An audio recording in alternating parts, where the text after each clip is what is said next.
Momen bahagia Baradae menikah, rela pindah agama ikut keyakinan sang istri.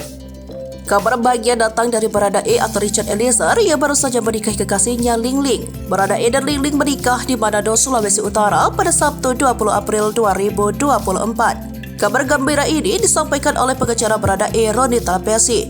Telah dilangsungkan pemberkatan pernikahan Richard dan Ling Ling yang mempersatukan diberkati selalu sampai anak cucu, amin, ujar Roni melalui akun Instagramnya. Dalam momen tersebut terlihat Baradae menggunakan setelan jas hitam lengkap dengan dasi kupu-kupu. Baradae tampak sporty menggunakan sneakers berwarna putih. Sementara Ling Ling tampak anggun menggunakan gaun berwarna putih. Senyum sumringah terpancar dari wajah kedua mempelai Baradae dan Ling Ling yang telah melangsungkan pernikahan tersebut. Untuk diketahui, Ling Ling pernah viral saat kasus pembunuhan Brigadir J dan jadi sorotan satu Indonesia. Baradae ramai didukung khalayak karena membongkar kekejaman mantan Jenderal Bintang 2 Ferdy Sambo dalam merencanakan pembunuhan Yosua atau Brigadir J.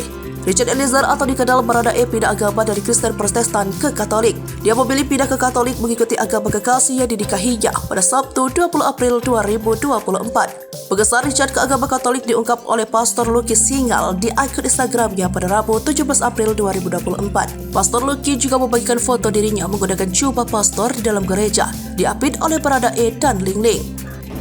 Richard Eliezer Puhudi Lumiu dan Lucia Maria Angelin Islanto, sungguhkah kalian dengan hati bebas dan tulus ikhlas hendak meresmikan perkawinan ini